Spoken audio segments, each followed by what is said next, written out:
La Fundación AmCham es una organización sin fines de lucro creada en el año 1995 como resultado de una idea del sector empresarial reunido en la Cámara de Comercio Paraguayo-Americana, de quien adopta el nombre. Todo esto con el objetivo de apoyar y estimular la educación de niños, jóvenes y adultos del país, fomentando la responsabilidad social empresarial y el desarrollo con igualdad de oportunidades. La Fundación este año cumple 26 años trabajando en sus principales ejes de interés, como la juventud, educación económica y financiera, apoyo al emprendedor y orientación al empleo. Nuestros asociados son el motor fundamental y la fuerza que nos impulsa a través de los propósitos que tenemos en común para crear oportunidades de crecimiento y formación para los compatriotas que buscan sobresalir, transformar sus comunidades y el país. Entérate de todos nuestros programas siguiendo nuestras redes sociales y también visitando nuestra página web www.fundacionamcham.org.py. Fundación AmCham, 26 años fomentando la responsabilidad social y el desarrollo con igualdad de oportunidades.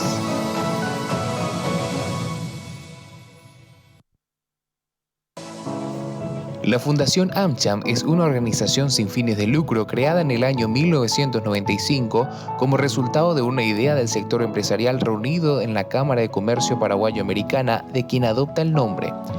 Todo esto con el objetivo de apoyar y estimular la educación de niños, jóvenes y adultos del país, fomentando la responsabilidad social empresarial y el desarrollo con igualdad de oportunidades. La Fundación este año cumple 26 años trabajando en sus principales ejes de interés, como la juventud, educación económica y financiera, apoyo al emprendedor y orientación al empleo. Nuestros asociados son el motor fundamental y la fuerza que nos impulsa a través de los propósitos que tenemos en común para crear oportunidades de crecimiento y formación para los compatriotas que buscan sobresalir, transformar sus comunidades y el país. Entérate de todos nuestros programas siguiendo nuestras redes sociales y también visitando nuestra página web www.fundacionamcham.org.py. Fundación AmCham, 26 años fomentando la responsabilidad social y el desarrollo con igualdad de oportunidades.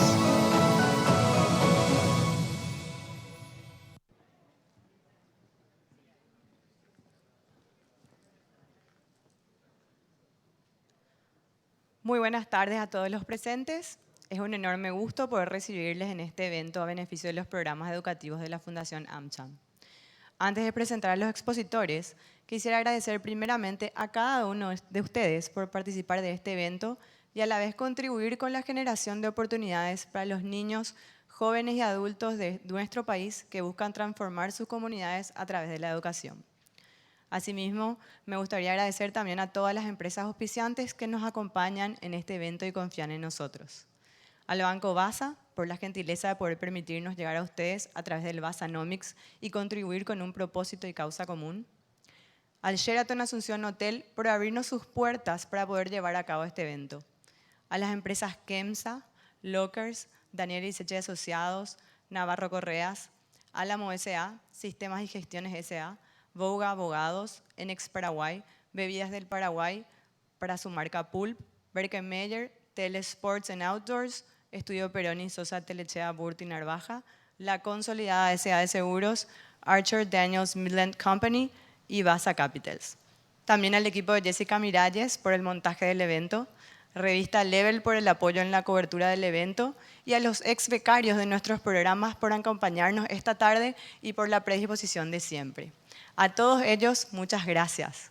De esta manera, damos inicio al Basanomics a beneficio de los programas educativos de la Fundación AmCham, agradeciendo y a la vez dando la bienvenida a nuestros expositores referentes de la economía nacional, quienes estarán compartiendo con nosotros todas las novedades relacionadas a la economía del Paraguay y su perspectiva desde una mirada analítica, investigativa y profesional.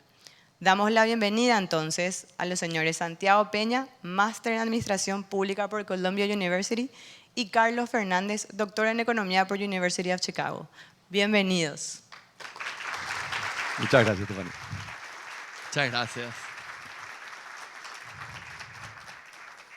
Muy buenas tardes, noches.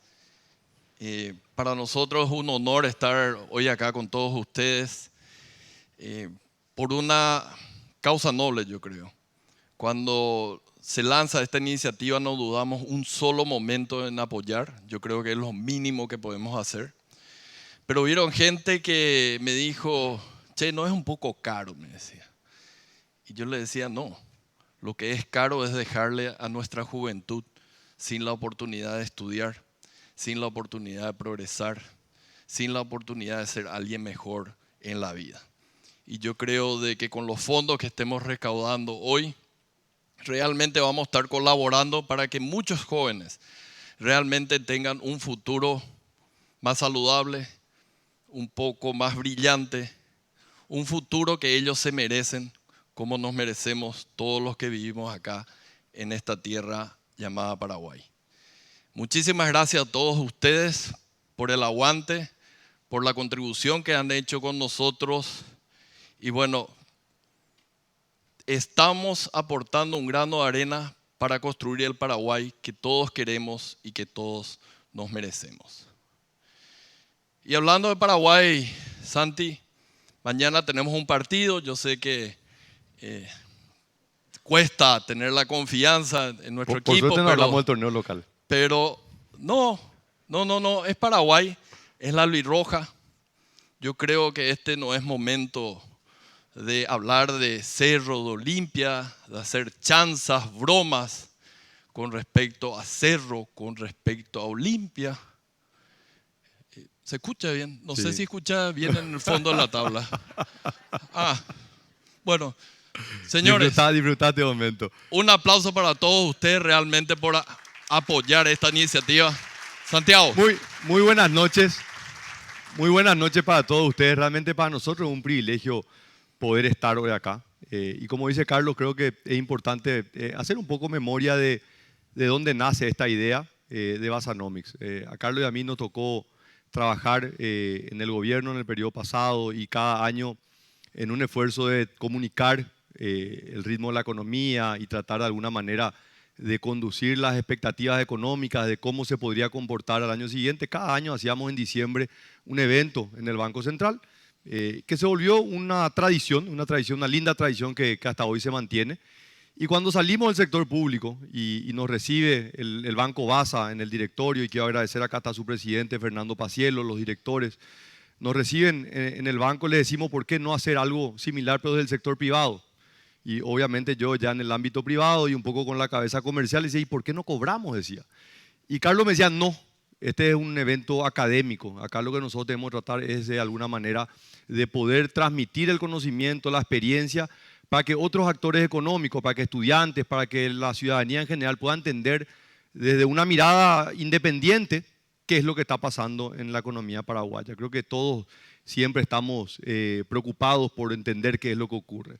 Entonces, Carlos me decía, este tiene que ser un evento gratuito y nuevamente agradeciendo al banco que nos permitió realizar estos eventos desde el año 2018, van a ser ya 4 años que venimos haciendo un evento central en diciembre, un evento a mitad de año, donde evaluamos el ritmo de la economía y en pandemia inauguramos un estilo digital para poder compartir esto y siempre de una manera masiva, tratando de que todos puedan llegar a esta información. Y en esta primera oportunidad que se acercan al banco y también un aporte de nuestro lado, realmente nos sentimos muy orgullosos que en este evento, que es un evento pagado, es un evento cerrado, pero que tiene una causa muy noble que es poder ayudar a jóvenes a estudiar y a poder progresar, ¿verdad? Tanto Carlos como yo hemos sido becarios, entonces sabemos la importancia de la educación y poder acceder a una beca es una herramienta fundamental. Así que en esta hora que vamos a estar presentando el ritmo de la economía paraguaya, queremos que disfruten, queremos que también vayan pensando en preguntas, en temas puntuales que nos gustarían hacer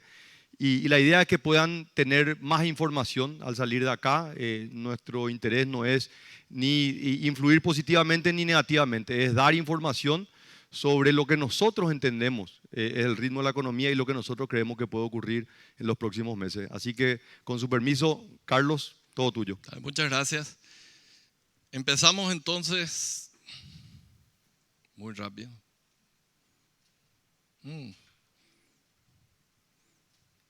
Este está muy bueno. Ustedes saben de que uno siempre tiene que estar preparado para lo inesperado, ¿verdad? Porque si no uno se queda trancado y no sabe qué hacer. Por ejemplo, esta no es la presentación.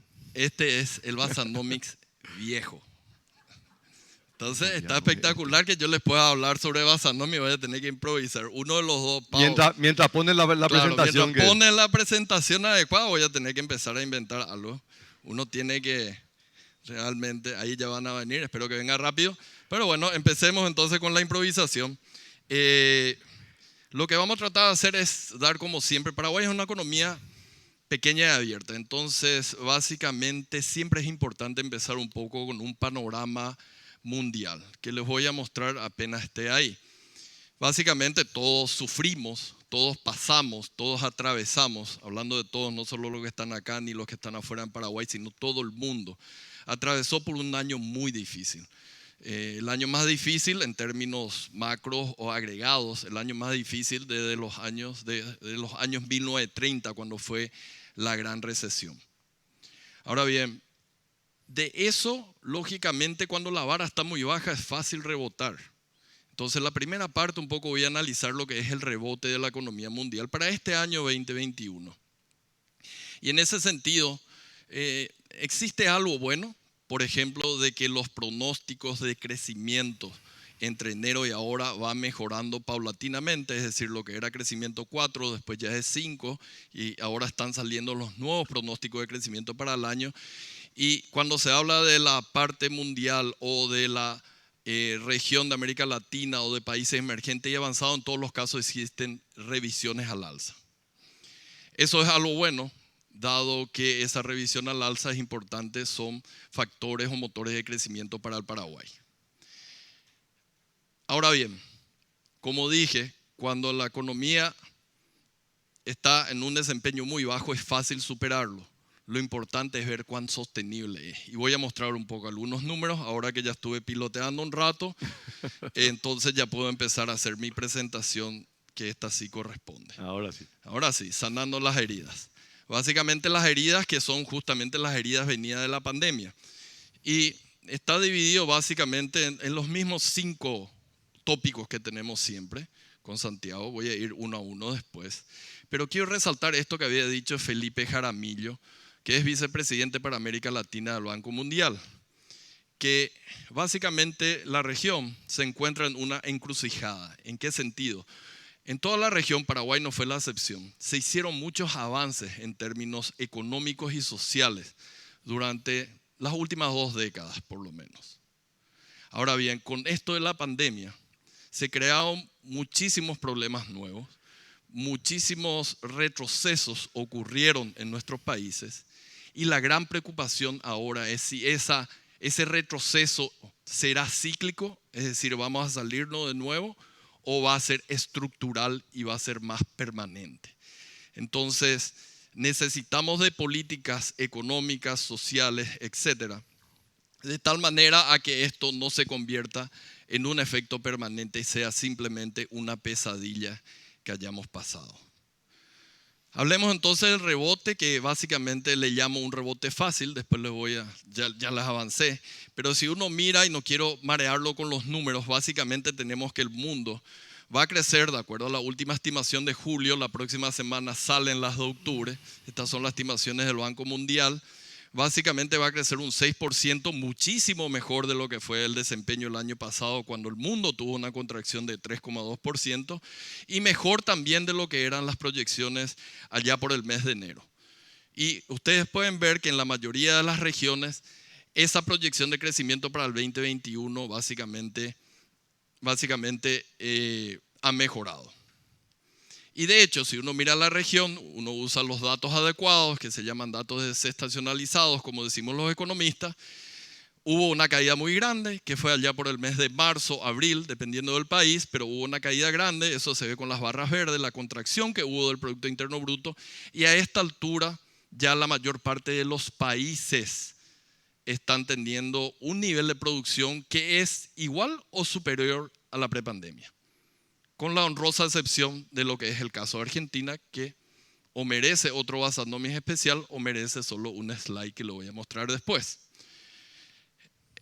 Para Paraguay, si uno va y ve las diferentes opiniones que teníamos todos allá por el mes de marzo, abril, cuando recién salía la pandemia, Paraguay hablábamos todo de que iba a tener una contracción del 5% el año pasado. Y yo no voy a entrar a detallar si es por A, B o C motivo, pero básicamente el Banco Central finalmente estimó de que la economía se contrajo sí, pero se contrajo en un 0,6%.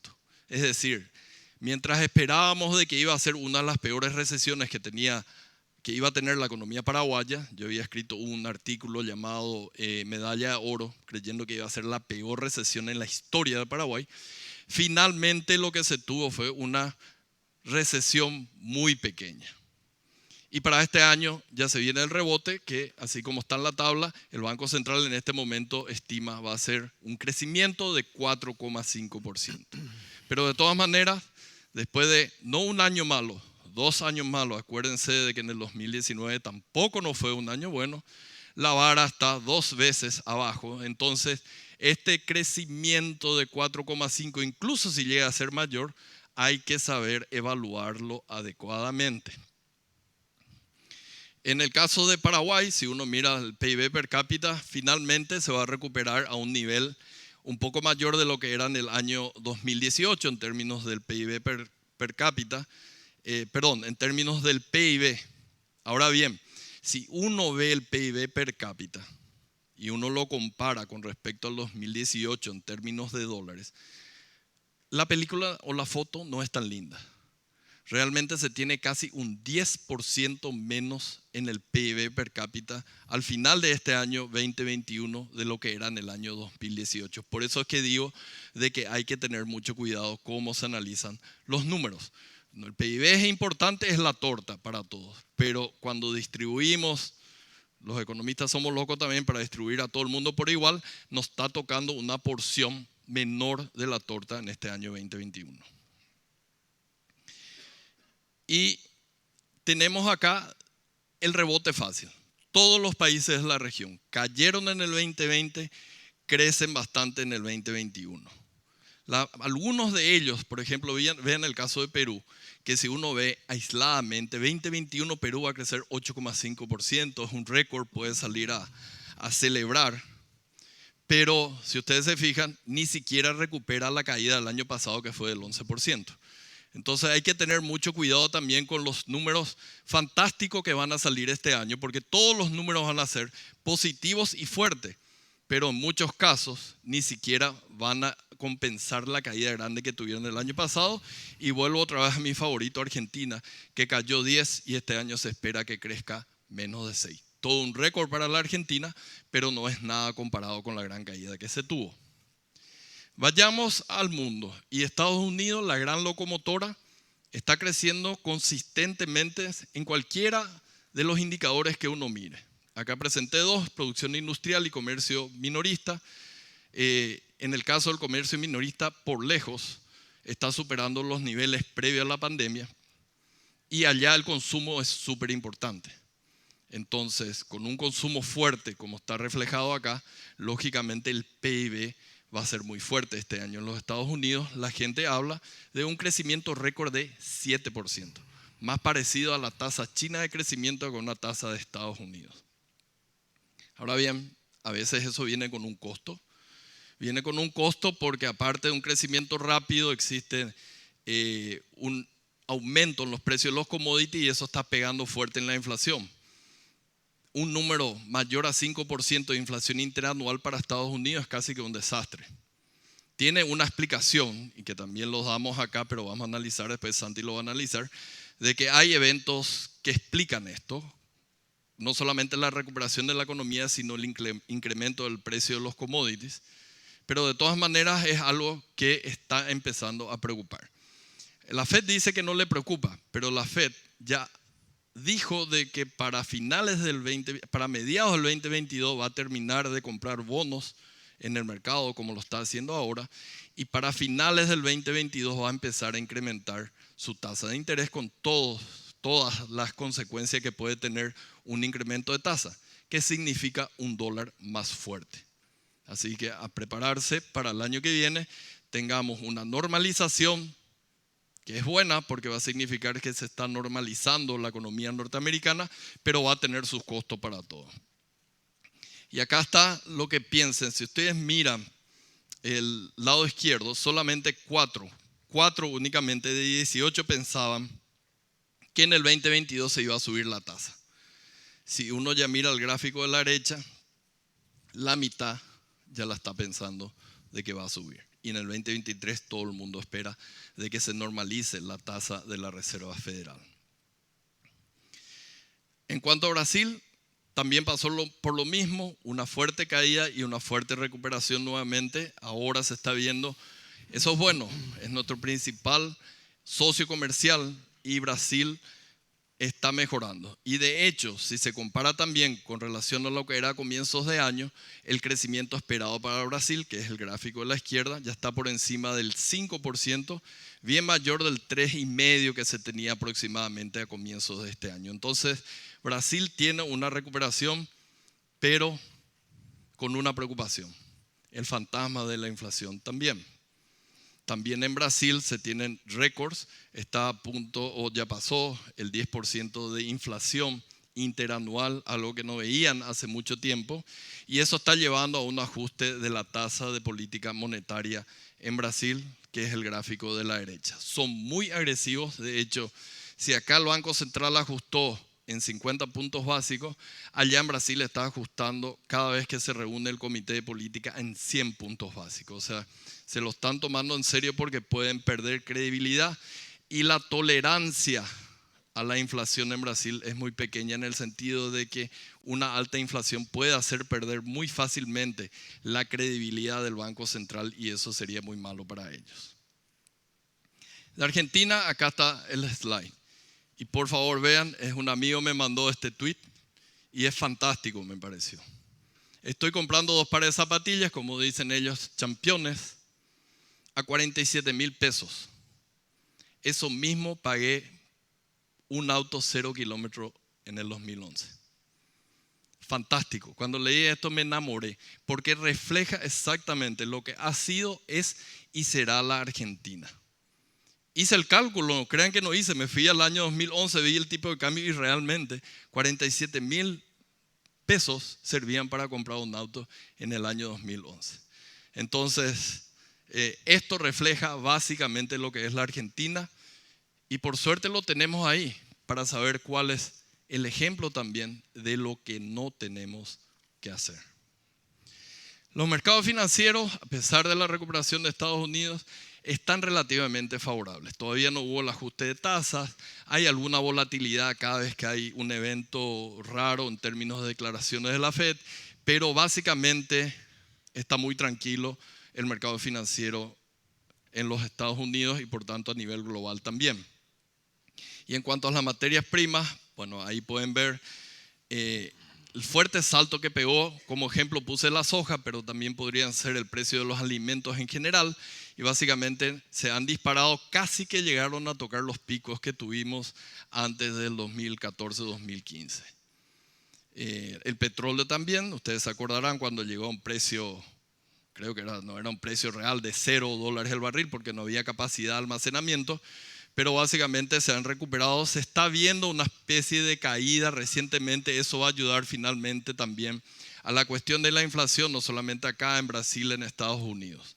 Pero creo que llega a compensar de todas maneras la menor producción de soja que tenemos este año en comparación al año pasado por los mejores precios que estamos teniendo. Y en términos netos es un efecto positivo, creo, para Paraguay. Lógicamente a nadie nos gusta pagar más por la gasolina. Tenemos en puerta un nuevo ajuste, pero bueno, vean que se refleja también por el precio del petróleo que está subiendo en el exterior. Y aquí está la parte difícil. La otra era la parte fácil, el rebote fácil. Pero para el año que viene, ¿cómo? ¿Cómo hacemos sostenible esto? Y esa es una gran preocupación. Porque si ustedes ven qué se proyecta para el 2022, para todos los países, básicamente la expectativa de crecimiento es menor a la de este año. Por eso es que no nos tenemos que enamorar con el número fantástico de este año. Tenemos que empezar ya, estamos en octubre, pensar en el 2022, de ser posible mucho más allá, pero de todas maneras yo empezaría a pensar, bueno, ¿y el 2022 qué? Porque si no tenemos la base tan baja, porque ya vamos a estar creciendo más, va a ser bien desafiante tener un número macroeconómico de crecimiento del PIB bueno para el año que viene. Hablo ahora del papel de los economistas. ¿Por qué? Porque voy a empezar a hablar de crecimiento. Y así como dije anteriormente, les comento que los economistas nos dicen de que dividimos nuestros tiempos en dos partes. La mitad del tiempo la usamos para proyectar qué va a pasar. Y la otra mitad la utilizamos para explicar por qué no pasó lo que habíamos dicho anteriormente. Entonces, lo que pasó el año pasado, como les dije, en términos de los efectos de la pandemia en la economía, es exactamente eso. Nos pasamos diciendo de que íbamos a caer 5 y después explicando por qué no habíamos caído 5. Incluye a todo el mundo, porque no solamente del sector privado, también los multilaterales, también el gobierno se equivocaron. Pero de todas maneras voy a atreverme a hablar nuevamente de cómo está la economía en términos de crecimiento.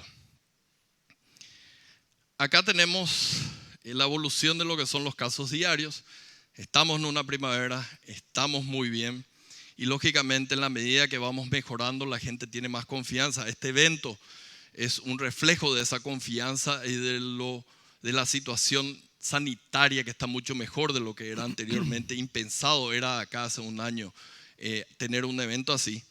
Y con eso la gente se empieza a mover más. Este es un indicador de movilidad y pueden ver ustedes cómo básicamente colapsa la movilidad en el medio de la pandemia y a partir de ahí se recupera con algunas caídas porque nosotros no tuvimos solamente un evento, creció, después tuvimos las diferentes olas y la movilidad de la gente reflejó un poco las diferentes olas. Ahora finalmente pareciera ser que estamos recuperando niveles de movilidad de la prepandemia, es decir, una normalización. No voy a hablar de la parte sanitaria acá, pero la parte económica básicamente estamos viendo mucho más movimiento de lo que era anteriormente. No es igual, pero casi igual. Este evento era bastante, teníamos las dos. No teníamos las restricciones y todo el mundo venía con confianza. Ahora estamos empezando a hacer eventos masivos, pero no tantos como anteriormente. Y eso hizo de que los números que vengan sean mejores a los proyectados inicialmente.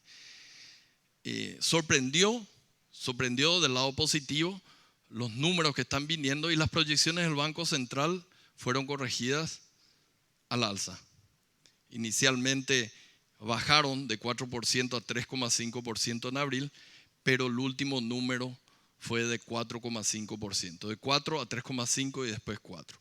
Ese 3,5 reflejó una nueva ola de la pandemia, hizo corregir a la baja y después hizo subir nuevamente al Banco Central. Entonces, es importante siempre ver la situación sanitaria porque tiene muchísima implicancia en la parte económica. Y acá está el número del IMAEP, es el indicador de actividad, el PIB mensual que publica el Banco Central, y resalté el pico que se tenía antes de la pandemia, que fue en febrero del año 2020. ¿Resalté para qué? Resalté para decir, bueno, llegamos a la meta de producir igual que en ese febrero de 2020 cuando empieza la pandemia. Llegó un poco más rápido de lo que esperábamos. Me acuerdo que en diciembre o antes de eso habíamos hecho una proyección con Santiago y estimábamos que se iba a llegar al pico de la pandemia para el mes de junio, julio de este año recién. Llegó mucho antes. Fue mucho mejor de lo que estábamos esperando y es un motivo para estar contento. Principalmente la parte que no es agro ni binacionales está consistentemente arriba de la producción de la prepandemia. Y uno puede ver, este es simplemente el mismo indicador presentado de otra manera, el fuerte rebote que hizo la economía. Y un rebote diferente a lo que había mostrado anteriormente para el caso de Argentina o Perú. El año pasado cayó 13 y crecimos este año 20. El año pasado cayó 6,5 y este año crecimos 2,8. Y así sucesivamente. Están viniendo números que más que compensan la caída que se tuvo en el año 2020. Eso ocurre lo mismo cuando se utiliza únicamente la parte del PIB sin binacionales y sin agricultura. Y si miramos la parte de consumo, este es el indicador de cifra de negocio, el análisis y los resultados son los mismos. Incluso esta parte de consumo, así como lo mide el Banco Central, es un poco más fuerte de lo que es el PIB. Acá tenemos el verdadero motor realmente de la economía nacional este año. Y es por suerte, en verde es que crece, en rojo es que se contrae, es consistente que todos los sectores están creciendo. El T3 es solamente con datos de julio, entonces está un poco distorsionado. Estoy seguro que en el trimestre todo va a volver a ser verde. Y es una foto muy diferente a lo que era el año pasado cuando teníamos una gran cantidad o la mayoría de los sectores en plena recesión. En cuanto a demanda externa, resalto una parte. ¿Se acuerdan de Brasil? Bueno, ahí está una parte que vive como vive la economía brasileña, que es la parte de exportación del régimen de maquila. Y lógicamente es un 90% más que en el año 2020, las exportaciones de maquila son un 90% más de 2020, y aquí viene otro truco que seguramente Santi después le va a explicar. Cuidado cuando se compara con el año pasado, porque el año pasado fue tan malo que es muy fácil ser mejor. Entonces lo que hicimos acá, y a lo largo de esto hacemos, es comparar no solamente contra el año 2020, sino también contra el año 2019. Y bueno, las exportaciones de maquila son casi 40% más altas que en el año 2019. Este es un número consistente, este es un número bueno, este es un número que hay que resaltar. ¿Qué me preocupa? Si es sostenible. ¿Se acuerdan que les dije, ya llegamos al nivel de la prepandemia y que este año el Banco Central estima que vamos a crecer, nosotros también vamos a crecer muy fuerte? El Banco Central dice 4,5%. Claro, si uno mira, y así se calcula, el promedio del índice básicamente es 101 el año pasado con la caída, y con los números actuales que tenemos es 106, 107 casi. Entonces básicamente está mucho más alto de lo que era el promedio del año pasado. Eso es crecimiento económico. Si nos quedamos ahí, estaríamos contentos. Lo que a mí me empieza a preocupar es, ¿qué está pasando desde que alcanzamos el pico de la pandemia? Y fíjense el gráfico de la derecha, muy diferente a lo que es el gráfico cuando se ve toda la serie. Y me voy a ir a toda la serie para que vean cómo es. Por lo general deberíamos tener una suba. O sea, esta parte debería subir y debería continuar. Lo que a mí me preocupa ahora, o nos preocupa a nosotros, es de que si uno empieza a mirar qué pasa a partir de febrero de este año, básicamente está estable. Básicamente subimos, bajamos, subimos, bajamos. Básicamente esto, si se perpetúa en el tiempo, va a ser crecimiento cero. Eso nos empieza a preocupar. Digamos, no es una luz roja, no es una luz amarilla, pero está entre el verde y el anaranjado también. ¿Cuáles van a ser los motores de crecimiento para el año que viene? Porque si seguimos así, probablemente vamos a tener un número que puede ser mucho menor al de este año. Claro, el año que viene seguramente, y dependiendo del tiempo, podemos tener sorpresa en la parte agrícola, porque este año no fue muy bueno. Pero bueno, veamos cuáles van a ser los motores de crecimiento para el año que viene. Finalmente, para terminar, así le doy la palabra a Santi por los próximos 3 minutos. Un poco de cantidad no es calidad. ¿Y a qué me estoy refiriendo? Me estoy refiriendo al empleo. Se reabrió la economía, se recuperaron empleos, hubo mucha gente que estuvo muy mal el año pasado, pero vamos a profundizar un poco la calidad del empleo que se estaba creando recientemente. Y esto siempre muestro, voy a pasar muy rápido nomás porque mucha gente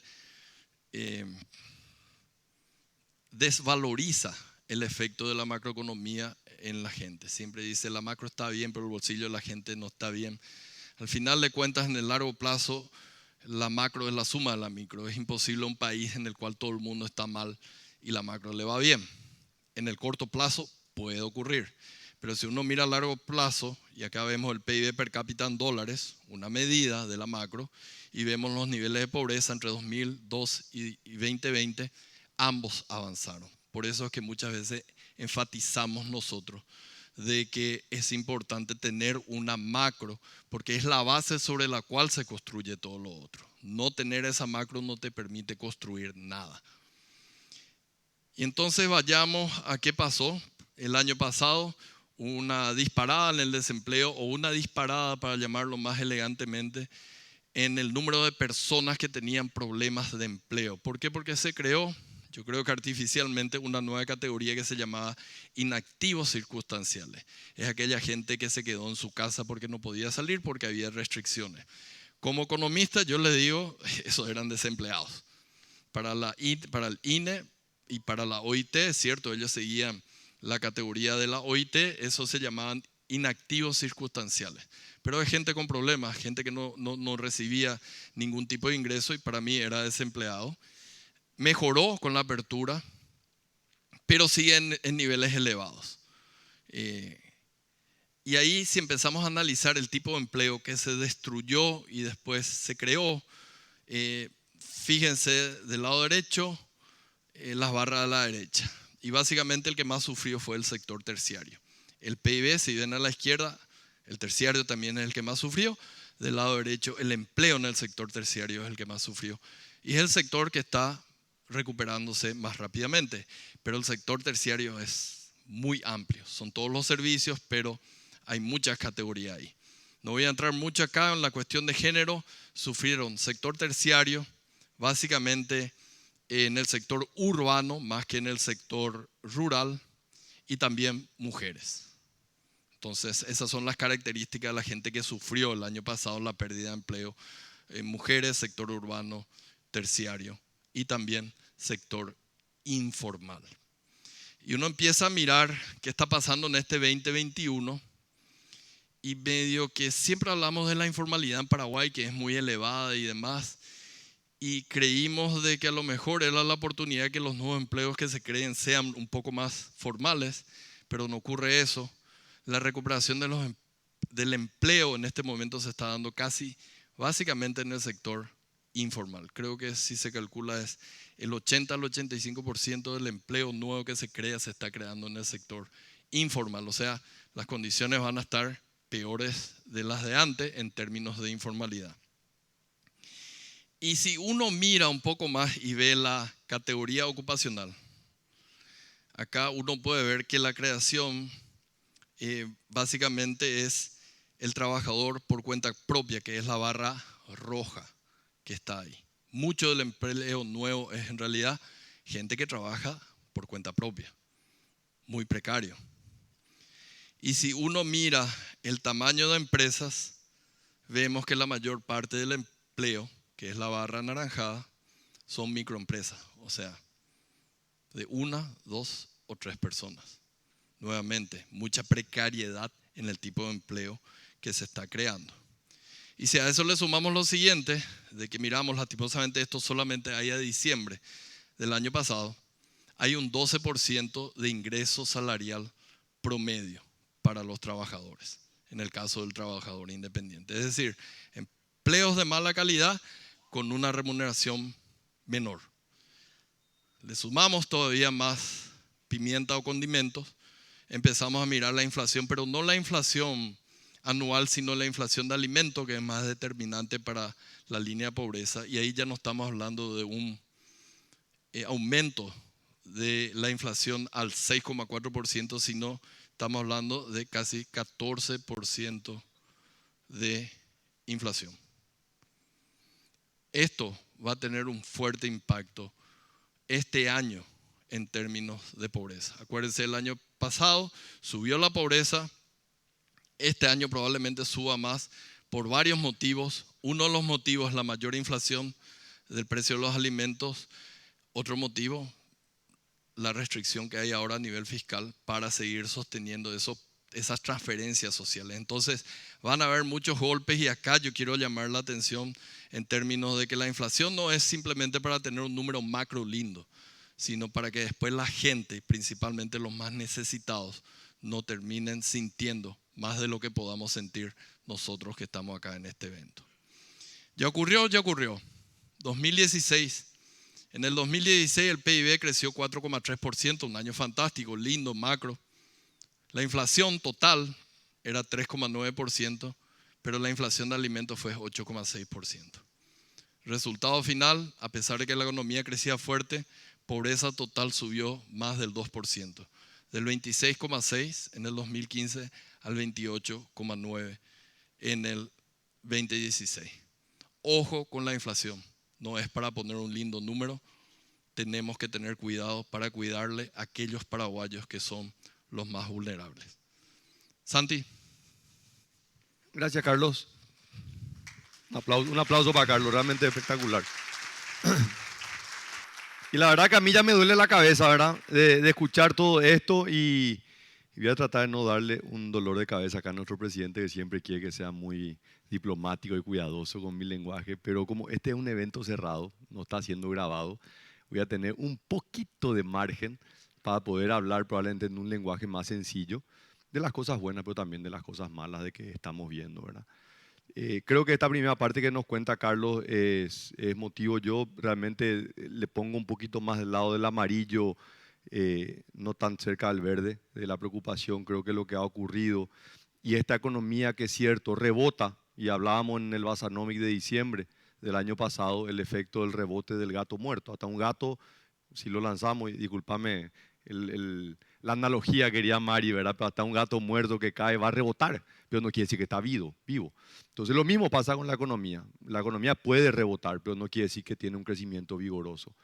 Y eso es lo que estamos viendo, una economía que no crece, que tuvo un efecto rebote, pero que se ha quedado en el mismo nivel previo a la pandemia. Empezamos a ver una inflación que empieza a subir, y eso para los economistas es motivo de preocupación, porque se genera un fenómeno que se conoce como la estanflación. Un estancamiento económico con una inflación, y esa inflación obviamente empieza a generar un deterioro social que afecta principalmente a los sectores más vulnerables. A mí históricamente en este espacio de Basanomic me ha tocado hablar de la política fiscal, la política monetaria, qué está pasando con el crédito, y nosotros veníamos alertando, y le aliento que miren las presentaciones que están en la página de Basanomics. Ahí pueden ver desde diciembre del 2018 todas las presentaciones. Y es importante, nosotros revisamos, y si hoy miro la de diciembre del año pasado, encuentro muchos de los temas que hoy están ocurriendo, ¿verdad? Y que de alguna manera temíamos que podía ocurrir en este año 2021. Así que no estamos contentos de haber estado acertados en muchos de estos temas, pero lo que queremos es que este gran barco que es la economía paraguaya, que no puede dar grandes volantazos, ¿verdad? Este buque tiene que ir dando ajustes, ¿verdad? Para que vaya encaminando su curso, ¿verdad? Hoy está en una situación que el curso no es el correcto, así que La idea de esto es tratar un poco de iluminar, y estos temas que lo hablamos acá, yo lo digo en broma, pero en realidad también son temas que lo compartimos en charlas de café con otros economistas, con autoridades económicas, porque son preocupaciones genuinas y en gran parte también es sobre nuestra propia experiencia. Como decía Carlos, crisis hay siempre. O sea, no hay gobierno que no tenga una crisis, algunos más que otros, ¿verdad? Pero la idea es de alguna manera poder contribuir en este diálogo constructivo y que la economía paraguaya, que ha sido un gran motor del desarrollo, y ustedes del sector privado así lo ven, también pueda continuar. Entonces, voy a empezar primero con la política monetaria. Ustedes saben que el año pasado en la pandemia y hemos apoyado abiertamente una combinación de medidas totalmente extraordinarias. Nunca en la historia del Paraguay se tomaron medidas, tanto monetarias y fiscales, como las que se implementaron el año pasado, con un impacto positivo, porque lo vimos que la economía no tuvo ese desplome que se anticipaba. El campo fue de alguna manera el gran responsable, la agricultura, la ganadería, también es importante que aprendamos a valorar, ¿verdad? Muchas veces decimos, no, no, Paraguay es un país de producción primaria, agricultura, ganadería, no, no. Paraguay produce recursos genuinos a través de la producción agrícola ganadera, y es un sector que por más de que el mundo esté avanzando a la tecnología, hasta ahora nadie puede comer el celular. Todos queremos comer proteína vegetal, todos queremos alimentarnos de proteína animal, así que creo que Paraguay en esto también tiene una gran oportunidad y tenemos que valorar que ese sector exportador tiene que ser un sector que hay que apoyar desde las políticas públicas. Una de las medidas más importantes que implementa el Banco Central es la reducción en la tasa de interés de política monetaria. Es la herramienta más importante desde que el Banco Central establece el sistema de metas de inflación en el 2011. La tasa de interés se vuelve la herramienta más importante. Y como lo hicieron todos los países prácticamente del mundo, el Banco Central del Paraguay también baja la tasa de interés. Ahí hay una serie de países donde Paraguay fue el que más disminuyó. Si vemos tanto la reducción en el año 2019, acuérdense, el 2019 fue un año recesivo por factores diferentes a la pandemia. Fue el año donde el campo, justamente por una cuestión climática, tuvo un impacto, y para lo cual también se implementaron medidas económicas que también apoyamos en su momento. Pero tuvo disminuciones muy importantes como nunca antes y se llevó la tasa a niveles históricamente bajos. Y esto también en parte porque no había un problema de inflación en Paraguay. Esa es la realidad. Desde el 2011, y la verdad que no solamente 2011, tenemos que mirar probablemente los casi 80 años que va a cumplir el guaraní. No tuvimos nosotros episodios de hiperinflación como tuvieron Argentina, Brasil, Chile. En realidad para nosotros es totalmente desconocido. Estoy seguro de muchos de ustedes. Mi padre, que vivió en la Argentina en la década de los 60 y 70, me cuenta lo que era experimentar o convivir con episodios de hiperinflación. Era una cosa de locos, ¿verdad? Nosotros no conocemos eso en Paraguay, pero en los últimos años nos volvimos como país mejor en el control de la inflación, y eso permitió que también las medidas que se implementaron el año pasado puedan ser muy efectivas. Y efectivamente disminuyó la tasa de interés, la inflación también por una cuestión de la misma recesión económica o la contracción económica que se daba por el aislamiento que requería la situación sanitaria. También hubo una disminución de precio. Entonces en la columna verde vemos cuál fue la caída en el nivel de precio en todos estos países con respecto a febrero, que es el mes prepandemia, ¿verdad? Y vemos que Paraguay cayó también el nivel de precios, pero también vemos que desde el punto más bajo a lo que es la situación actual, vemos que la inflación ha tomado un ritmo bastante importante. De hecho, es uno de los ritmos más importantes entre todos estos países, ¿verdad? O sea, la inflación tomó mucha fuerza en los últimos meses. Y si miramos desde enero del 2015, el sistema de metas de inflación en realidad empieza en el 2011, pero para cálculos de mostrar qué es lo que está ocurriendo ahora, nosotros, este gráfico muestra el punto del medio, es el objetivo que tiene el Banco Central, ¿verdad? Que había iniciado con 5%, después fue a 4,5%, hoy es 4%, y establecía un rango. Decía, en promedio tendría que estar, o el objetivo es estar en el medio o en la meta, pero le doy un rango donde se podría mover esa inflación. Y la verdad que Paraguay fue muy efectivo, ¿verdad? De hecho, a Carlos le tocó durante los 5 años tener que ser reconocido, ¿verdad?, en representación del Paraguay como uno de los países que había sido más efectivo en el control de la inflación. Pero empezamos a ver que la inflación se vuelve nuevamente un problema. La verdad que ya nadie hablaba. Yo me acuerdo que la última vez que la inflación fue un tema de discusión, fue allá por el año, creo que 2004-2005, cuando hablábamos del tema de los tomates. No sé si ustedes se acuerdan, ¿verdad? No subió el tomate, entonces por eso sube la inflación.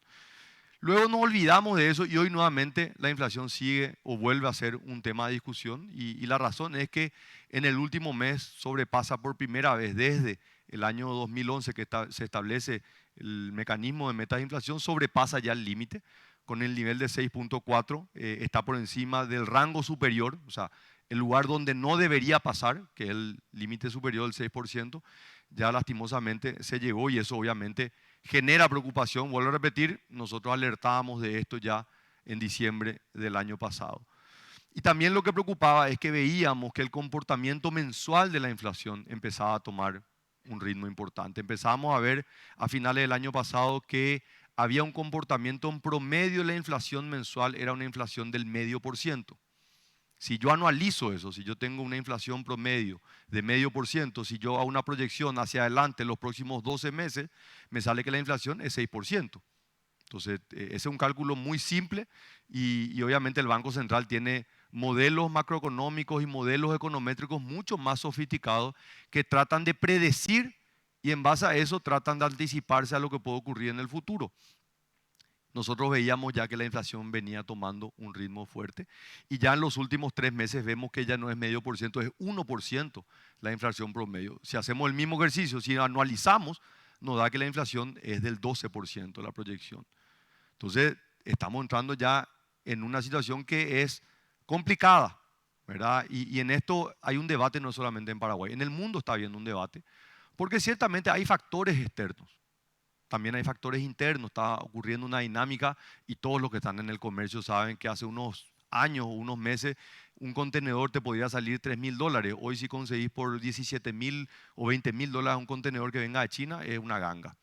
Y esos son costos, costos que después se trasladan a la cadena de comercialización, luego se trasladan a las góndolas y luego se trasladan a la inflación. Entonces, no desconocemos que hay esta situación. En Estados Unidos se está discutiendo muchísimo de que la inflación va a estar por un tiempo por encima hasta que los factores de producción, la logística se normalice.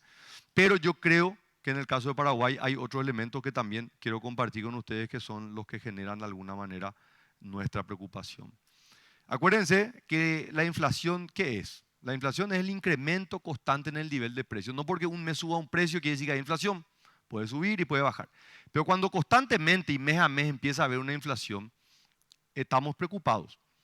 La otra preocupación es de la canasta. Y recordame, Carlos, no sé si son 400. Hay 460 ítems que los funcionarios del Banco Central todas las semanas van y anotan el precio. Cuando nosotros vemos que son pocos productos, vemos que es una difusión baja. Son pocos productos que pueden explicar un incremento alto, ¿verdad? El tomate, por ejemplo, si subía 100%, tiene un impacto, pero es un producto. No hay un problema de inflación. Cuando vos tenés muchos productos en la canasta, obviamente hay un problema. Y es lo que vemos en este gráfico, que son todas las mediciones, ¿verdad? Acá no está aclarado la fecha, pero lo que te muestra es que hay una correlación positiva, que cuando la inflación es más alta, quiere decir que hay muchos productos en la canasta que explican una inflación más alta. Si ustedes ven, yo no sé cuál es el puntero acá, Carlos, ¿verdad? Acá está. Este punto de acá es la inflación del último mes. Entonces nos damos cuenta que la inflación del último mes, que fue el 1%, está aplicado donde 55% de la canasta subió de precio. Entonces es una difusión alta, no es un elemento, no es la logística, no es solamente costos externos que no podemos controlar. Hay otro problema que está alimentando la inflación. Esta serie también muestra eso, muestra cómo se incrementó, este es el promedio de los últimos 6 meses, Carlos, o de los últimos 6 meses en cada serie y vemos cómo la difusión de la inflación ha tenido un incremento. O sea, hemos visto que mes a mes varios productos de la canasta han subido de precio. Y esto es todo un debate que tenemos los economistas. Hay algunos que dicen, no, la inflación en realidad no es mala. La inflación es pésima siempre. Y la inflación está siempre explicada por fenómenos monetarios. Es siempre un fenómeno monetario. Y esto está aplicado por la expansión de la liquidez que hay en el mercado, que también vamos a hablar un poquito más adelante. Pero simplemente para ahondar en el argumento que es cierto, hay factores externos. Esta serie, que lastimosamente no tiene ahí qué es cada cual, pero la roja es la inflación y la amarilla es una serie de precios de materia prima. Lo que vemos es cuando aumentan las materias primas, también hay un aumento en el nivel de precio, ¿verdad? O sea, esto es un efecto normal, lo hemos visto, y que lastimosamente últimos años Paraguay también ha tenido la capacidad para poder desacoplar, ¿verdad? Si ustedes ven allá por los años 2011, 2012, hubo un incremento de las materias primas, pero sin embargo la inflación en Paraguay se mantuvo bajo control, de hecho estuvo disminuyendo, y esto también es en coincidencia porque en ese momento se implementaba en Paraguay el mecanismo de metas de inflación y el Banco Central era más efectivo en el control de la inflación. Ahora empezamos a ver una correlación más fuerte, ¿verdad? Aumento en el nivel de las materias primas lleva el nivel de precios para adelante. Ahora, cuando comparamos con 3 episodios anteriores donde también han habido incremento en el precio de los alimentos, ¿verdad? Y obviamente cuando me refiero a alimentos, estos son commodities, ¿verdad? Materias primas muchas veces. Entonces comparamos el periodo del mes de mayo del 2007 a el mes de julio del 2008 y el periodo entre agosto del 2009 y mayo del 2011. Y en este año lo que estamos viendo, entre julio del 2020 y agosto del 2021, vemos episodios donde los precios tuvieron incrementos desde un incremento del 9% a un incremento del 21%. Vemos en el siguiente periodo un incremento del 7% al casi 20%. Y lo que estamos viendo actualmente, de una caída en el nivel de precio de los alimentos de 2.2 a un crecimiento importante. Entonces, la diferencia en cada uno de estos periodos, podemos decir, es el mayor en esta oportunidad, el mayor aumento en el nivel de precios. Y obviamente también esto tiene efectos en los niveles de inflación. Pero acá el dato interesante es el siguiente gráfico. Dejamos de lado los alimentos para que tengan visualmente el mismo gráfico. Pero ahora yo les estoy mostrando cuál ha sido el cambio en la tasa de interés del instrumento de política monetaria, de los instrumentos de regulación monetaria.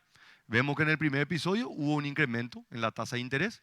En el segundo episodio hay un incremento todavía mayor. Y en el tercer momento, que es el actual, vemos que prácticamente no hay ningún incremento. Y esto es lo que nosotros alertábamos ya el año pasado, que esa liquidez que se inyectó de manera extraordinaria, que era necesaria para poder sostener la economía ante una crisis global enorme, tenía que empezar a retirarse a través de herramientas de política monetaria. Una de ellas es la tasa de interés. Esto no se hizo. O se empezó a hacer recién en los últimos 2 meses. Entonces, esto obviamente creo que es uno de los elementos que ha alimentado esta escalada de inflación que estamos viendo actualmente. En el gráfico de la izquierda vemos una serie histórica más larga, ¿verdad? Y explico esto porque cuando salió la inflación, en uno de los tweets, un medio de comunicación hablaba que esta era la segunda vez que se había llegado, se había superado el límite superior, y la realidad es que no, nunca se había superado. El único evento donde se llegó al límite sin sobrepasarlo fue en julio del 2014, mayo del 2014, donde se llega al 7%, que era el rango que estaba establecido en esa época, y ahí se implementaron una serie de medidas de política monetaria justamente porque se veía ese incremento, que fue lo que permitió después que haya una bajada muy, pero muy importante. Acá vemos cómo aumentó la tasa de política monetaria con una inflación que era una inflación mucho más baja que la que estamos viendo hoy, pero se entendía que esto era una herramienta importante o una decisión importante para cortar el crecimiento de la inflación. Y esto es fundamental porque la inflación funciona como expectativas. Si yo hoy tengo una inflación más alta, y todos ustedes son responsables de negocios y preparar presupuestos, y ustedes automáticamente empiezan a anticipar que la inflación futura va a ser probablemente como la actual. Entonces acá lo que busca siempre el Banco Central es anclar las expectativas. Que los agentes económicos le crean al Banco Central que la inflación va a ser 4,5%, porque ese es su objetivo. Si no se cumple ese objetivo, empieza a haber un problema de credibilidad que es realmente nefasto en la construcción de variables económicas. En los factores externos todavía creemos que es fundamental mirar qué es lo que está ocurriendo. En este gráfico vemos el comportamiento de la tasa de política monetaria promediada en términos reales. ¿Qué es la la tasa medida en términos reales. Es la tasa de política monetaria menos la inflación. Y uno lo que trata es que la tasa de política monetaria de alguna manera esté por encima, y vemos que se ha comportado de esa manera, ¿verdad? Que la economía, si el objetivo es 4,5 o el crecimiento de la economía es del 4%, se estima que debería estar un 2%, ¿verdad? Entonces, la tasa de política monetaria neutral, que no es ni expansiva ni contractiva, es del 6%. Y estuvo en esos niveles por mucho tiempo y la tasa real fue positiva.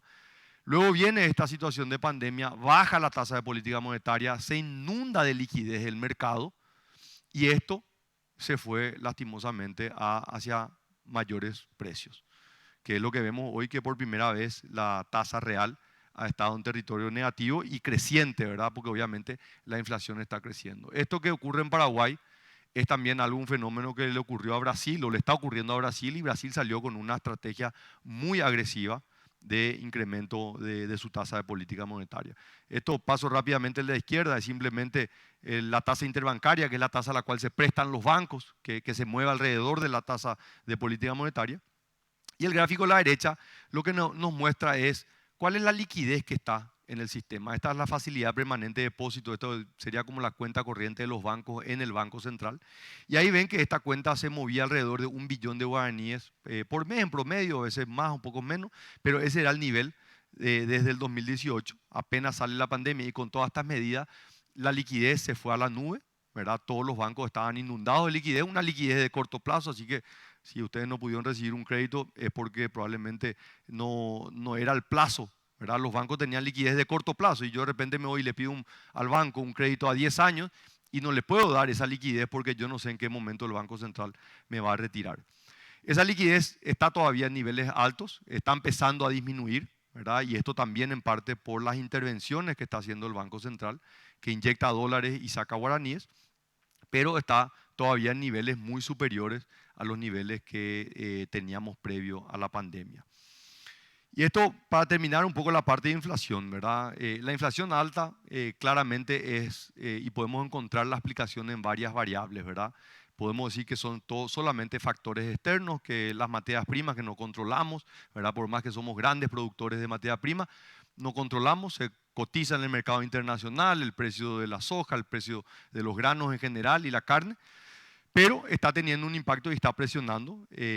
También, obviamente, hay otros factores que yo creo que son los que están también afectando a la inflación en Paraguay. La política fiscal deficitaria, una expansión del gasto público está también alimentando esta presión inflacionaria, y lo mismo también esta política monetaria que está siendo expansiva. O sea, le estamos poniendo más fuego de lo que la economía, o le estamos tirando más alcohol al fuego de lo que la economía puede absorber. Y el otro factor que también puede explicar una inflación alta es un fuerte crecimiento económico, que no es el caso de Paraguay. Y vuelvo a lo que decía Carlos, rebotó la economía, vamos a tener un lindo número, va a estar cercano al 4,5%, pero la economía no se está moviendo. Entonces, este no es un factor. Hay algunos sectores que se recuperaron, hay otros sectores que están todavía muy, pero muy deprimidos. En la política cambiaria no voy a dedicarle mucho tiempo. Acá no ha habido grandes cambios, ha habido una salida importante de capitales de los mercados emergentes y ha sido la mayor salida en la historia. Esto lo que compara es desde el momento del comienzo de una crisis o un proceso de venta masiva de activos, ¿verdad? Se evaluó lo que ha sido la actual crisis del COVID, se evaluó la crisis financiera del 2008, se evaluó el proceso que se denomina taper tantrum, que es cuando la Reserva Federal de Estados Unidos empieza a retirar los estímulos financieros que había introducido después de la gran recesión del 2008 y la gran devaluación de China en el año 2015.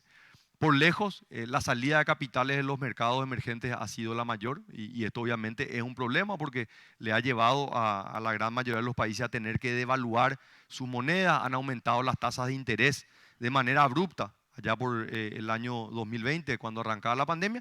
En el caso de Paraguay, estos son la tasa de interés de los bonos de Paraguay, está en los niveles muy similares a los que tenía antes de la pandemia, y esto en gran parte es porque Paraguay ha transitado de manera correcta. Hay que decir esto: Paraguay tiene buenos fundamentos macroeconómicos y eso es premiado por los inversores, que son los que invierten en estos bonos.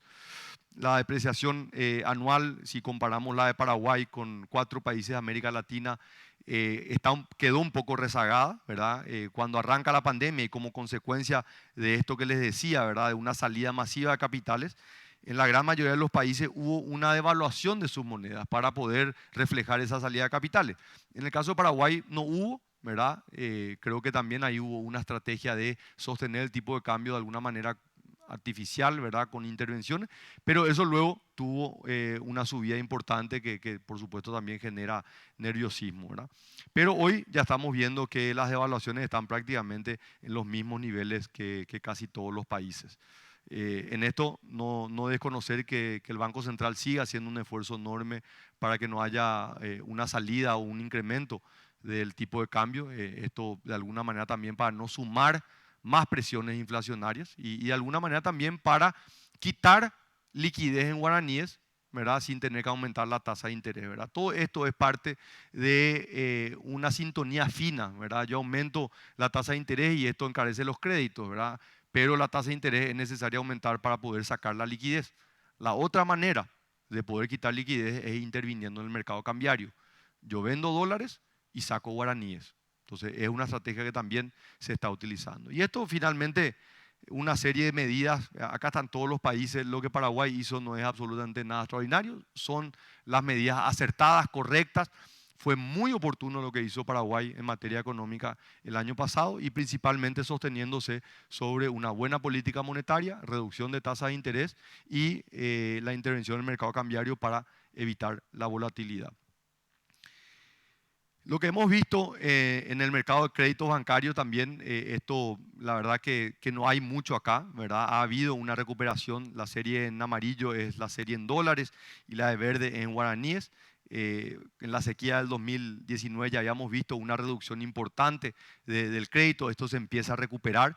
El crédito en dólares después de mucho tiempo estuvo casi 2 años con un proceso de caída de la cartera de crédito en dólares, hoy empieza ya a estar en terreno positivo, pero hay todavía muchas señales de preocupación dentro del sistema financiero, ¿verdad? De alguna manera, por la cantidad de medidas, de vuelta, insisto en esto, necesarias, que se implementaron el año pasado, pero que es importante ahora, ¿verdad?, después de haber recibido la batería de medicamentos, ir saliendo gradualmente del tratamiento que se implementó. Y acá vemos lo que es la combinación de las medidas que implementó el Banco Central. Antes de la pandemia, el Banco Central tenía una clasificación de activos donde le pedía a los bancos que pongan ahí de su cartera cuántos de los créditos habían sido refinanciados, reestructurados, ¿verdad? Y esto eran cerca del 15% de toda la cartera, ¿verdad? Y un número que se había mantenido relativamente estable. En mayo del 2021, ya con medidas COVID, ¿verdad?, se metieron unas nuevas categorías que el Banco Central prácticamente liberó todos los requerimientos para poder refinanciar deudas, ¿verdad? Si anteriormente tenías que pagar los intereses y el capital, el Banco Central ahora te permitía que no hagas eso, pero te decía: quiero que pongas esto en tu balance y yo quiero saber cuánto es de la cartera. Y el monto se duplicó. Del 15% que teníamos de las 3R pasó a ser más del 30%. Esto en el sistema, pero hay algunas instituciones que tienen más del 60% de toda su cartera, tienen medidas dentro de esta categoría del COVID. Entonces esto de manera prudencial el Banco Central está revisando, está acompañando al sistema financiero y de aquí para adelante es muy importante que también empiece a haber una recuperación de esa cartera y un mejoramiento y probablemente salgan de estas medidas COVID excepcionales y entren en lo que era anteriormente ese nivel de 3R y que esté cercano a ese 15%. Los niveles de solvencia son muy buenos, creo que acá ha habido un avance enorme en el sistema financiero, una mejora en la regulación. Ustedes se acuerdan que en el 2017 salió una nueva ley de banco, una nueva carta orgánica del Banco Central. Y yo creo que en ese sentido el sistema reaccionó positivamente y aumentó sus niveles de capitalización. Si ustedes ven, en los últimos años ha habido un incremento importante en los niveles de solvencia y esta es realmente la principal garantía para la economía paraguaya y para el sistema financiero paraguayo de tener bancos que están bien capitalizados, que son solventes. Y la morosidad, que ciertamente ha tenido un incremento desde el año 2020, todavía se mantiene en niveles muy, pero muy bajos. Esto por debajo del 3% realmente son muy, muy bajos.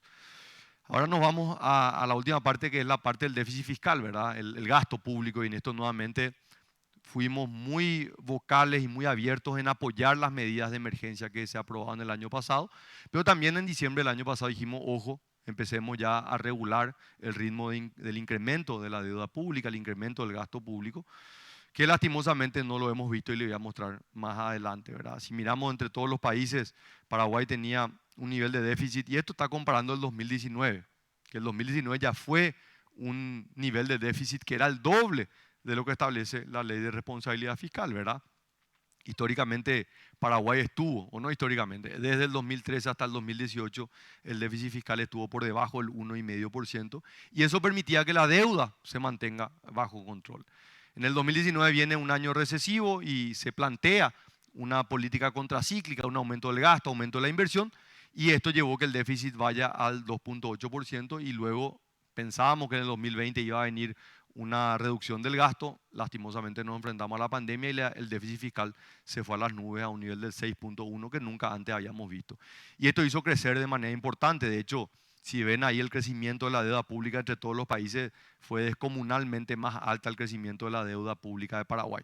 A pesar de esto, sigue siendo el país con la deuda pública más baja entre todos los países de Sudamérica. Eso no es para decir que tenemos que estar tranquilos, lo que tenemos que hacer es disminuir el déficit fiscal para que la deuda entre en un camino razonable. Y ahí hay las variables de América Latina, los mercados emergentes, en todos los países ha habido un deterioro, y en todos los países se espera que en este 2021 haya una disminución. No podemos mantener el mismo nivel de gasto y el mismo nivel de endeudamiento que tuvimos el año pasado.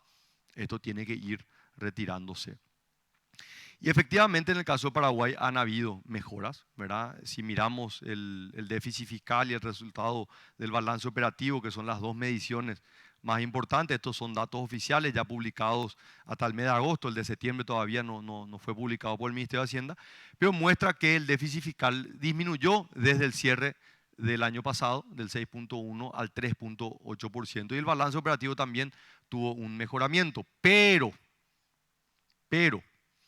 si nosotros miramos, y esto es una información que la mostramos en diciembre y la vuelvo a repetir acá, si miramos qué fue lo que explicó el aumento del déficit fiscal a lo largo del año 2020, fue un aumento del gasto. ¿Y esto por qué lo digo? Porque cuando comenzó la pandemia teníamos dos preocupaciones. Una, la economía se iba a cerrar, las empresas no iban a facturar, no iban a pagar impuestos, entonces el Estado no iba a tener ingresos. Entonces, por un lado teníamos que sostener el ingreso, y por el otro lado teníamos que tomar medidas de expansión del gasto. ¿En qué sector? En los sectores más vulnerables, para de una manera ayudarle a la gente que iba a ser afectada. Lastimosamente ese no fue el caso, y la explicación en un 86% del aumento del déficit fiscal el año pasado está por el crecimiento del gasto, y solamente un 14% está explicado por una disminución del ingreso. Ahora, ¿qué pasó este año? ¿Verdad? Y se acuerdan que yo les mostraba que el déficit fiscal sí, efectivamente disminuyó. La pregunta es ¿por qué disminuyó? ¿Qué fue lo que hizo disminuir al déficit fiscal? ¿Creemos que fue la disminución del gasto? No, fue un aumento en las recaudaciones. Entonces, 78% de la mejora o la disminución del déficit fiscal está explicado porque la recaudación tributaria, principalmente en la SED, tuvo un comportamiento muy grande. ¿Qué nos quiere decir esto? Que tuvimos una crisis, salimos a gastar más por un hecho puntual, extraordinario, y estamos entrando en una fase de normalización y no estamos disminuyendo el gasto. El gasto se está volviendo permanente. Entonces, este es un motivo de tremenda preocupación. Y desde este lugar yo sé que es fácil decir, y quienes están hoy en la calle Chile, yo sé que les cuesta, y yo sé que tienen que estar escuchando todo el día manifestaciones, pero es la gran responsabilidad que tiene el gobierno de poder disminuir el nivel de gasto que creció de manera extraordinaria durante la pandemia. La recaudación si miramos desde el punto de vista aduana y tributación, aduana para mí ha tenido todavía un comportamiento decepcionante. Esto está medido en guaraníes y medimos en dólares. Acuérdense que la aduana cobra sobre importaciones, sobre productos que son importados en moneda extranjera. Creo que todavía es un nivel negativo con respecto al 2019, prepandemia. O sea, todavía hay un trabajo importante a hacer en materia recaudatoria en la aduana. Y sí ha habido un avance importante en materia de gestión y en materia de aumento de la recaudación en tributación. Y esto se debe, en mi opinión, a 3 factores. Un factor es tecnológico, un cambio tecnológico que nos tocó a nosotros hacer, ¿verdad? El Marangatú, el famoso Marangatú, estoy seguro que a muchos de ustedes se les caía, no podían hacer los pagos, bueno, se hizo una inversión en el pasado, es lo que permite hoy que ese sistema tecnológico tenga mayor fuerza y mayor capacidad de poder procesar información. El otro elemento es un cambio tributario que se hizo en el año 2019, que de alguna manera cerró algunas de las dudas que tenía el marco tributario, acá muchos de ustedes abogados tributaristas saben de qué estoy hablando, y permitió que no haya tantas dudas realmente cuánto hay que pagar en materia de impuestos.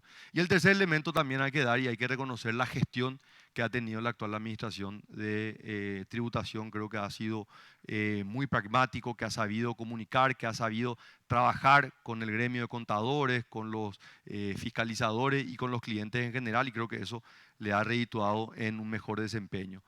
Ahora, ¿qué es lo que ocurre históricamente en este tercer trimestre, verdad? Y estamos todos expectantes. Tenemos ya la información hasta el mes de agosto. Tenemos algunos datos que nos dicen cómo está el comportamiento a septiembre, ¿verdad? Pero no tenemos todavía datos oficiales.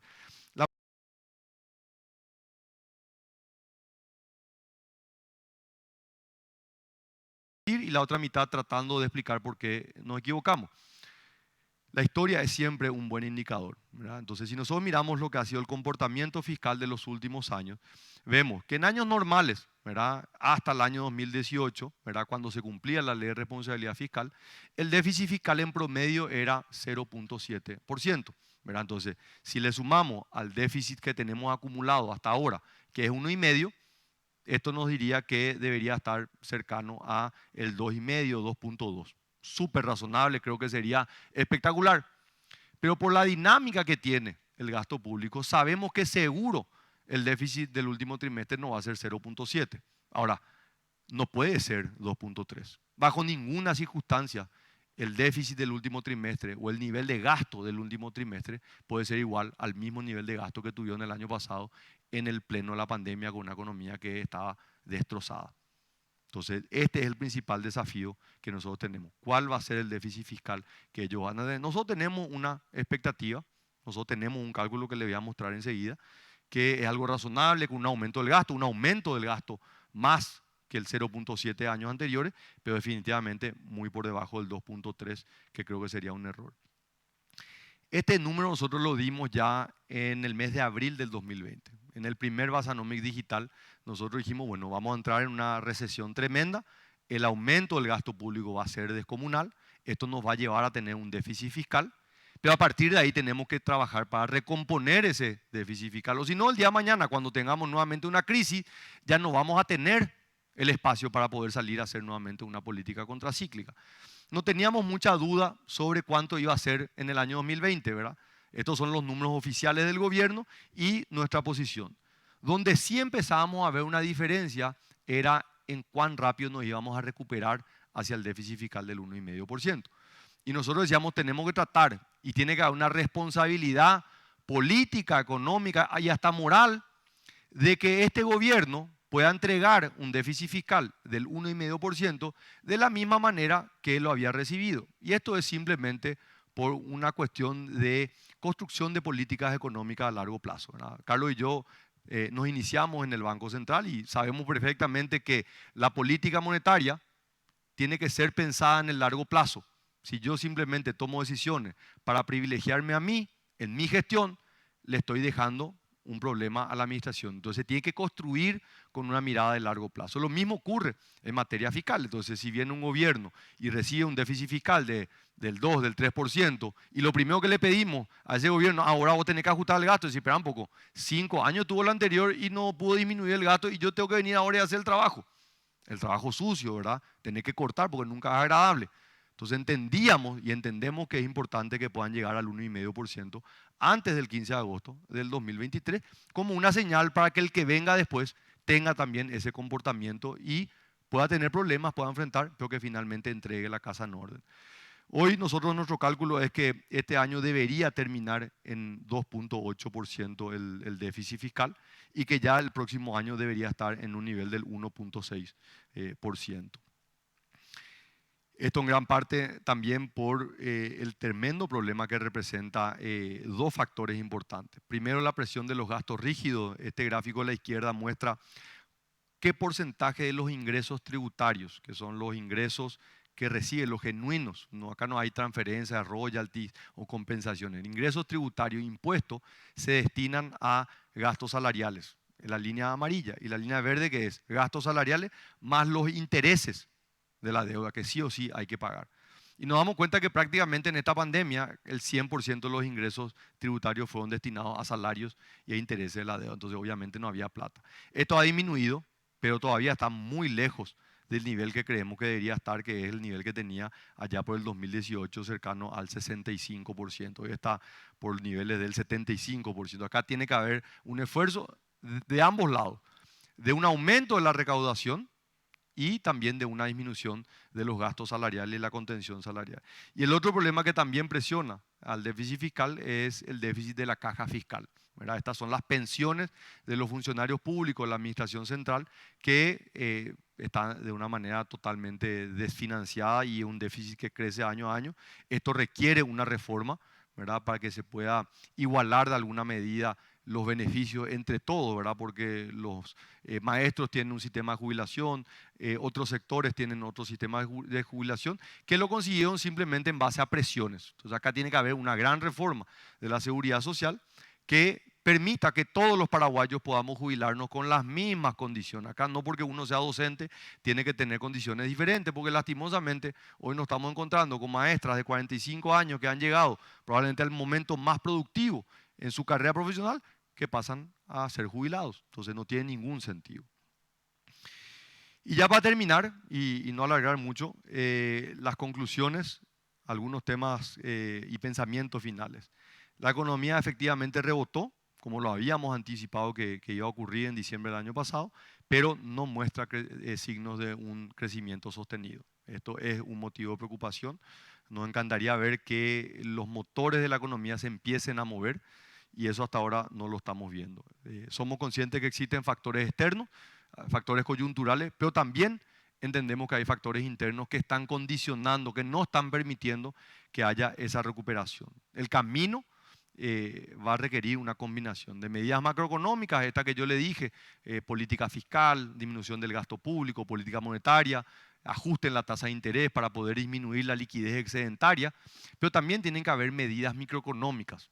¿Y qué son las medidas microeconómicas?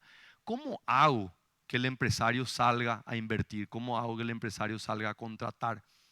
Y ahí muchas veces no es simplemente una medida de tasa de interés o el acceder a un crédito. Muchas veces es un trámite, muchas veces es una gestión. Creo que hoy tenemos que pensar de manera creativa cómo destrabamos o desburocratizamos la gestión pública para ayudarle al sector privado. Nosotros necesitamos de manera desesperada que el sector privado salga a invertir, que el sector privado salga a contratar. No es un problema de liquidez, hay amplia liquidez tanto a nivel doméstico como a nivel internacional. Y acá es importante que se anime, que el sector privado se anime y que obviamente también el sector público le acompañe al sector privado. Entonces, creo que va a ser fundamental.